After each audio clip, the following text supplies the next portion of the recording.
Monsieur le Président, Mesdames et Messieurs les sénateurs, Monsieur le sénateur, je vous confirme que le gouvernement organisera un débat en vertu de l'article 50-1 de la Constitution pour que nous examinions ensemble les données de la situation qui est en effet créée, qui était en gestation depuis des années et des mois et qui est désormais en effet créée par les prises de position de l'administration américaine. Et je fais comme vous la différence entre le peuple américain qui est un allié et l'administration qui, au grand désarroi de beaucoup, semble aujourd'hui prendre ses distances avec les positions fondamentales que les États-Unis, son pays, ont défendues depuis la guerre et depuis son engagement dans la guerre de 40.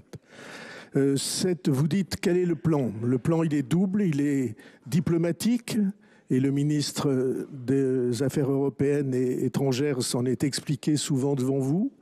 Il s'agit de réunir les énergies européennes et de déployer un plan européen, y compris de financement, sur les moyens que nous avons de nous défendre sur ce sujet.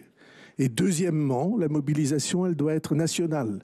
Il n'y aura pas de position européenne qui sera à la hauteur de ce que nous espérons si la France elle-même n'a pas réussi à résoudre ces problèmes et à retrouver l'élan qui devrait être le sien dans des crises aussi graves. Cette double nécessité européenne et nationale, je vous propose en effet que nous l'examinions dans le courant du mois de mars. Je m'en suis entretenu avec à peu près tous les présidents de groupes présents dans cet hémicycle. Tous ont défendu cette position et je vous confirme bien volontiers que ce sera en effet le choix du gouvernement. Merci beaucoup.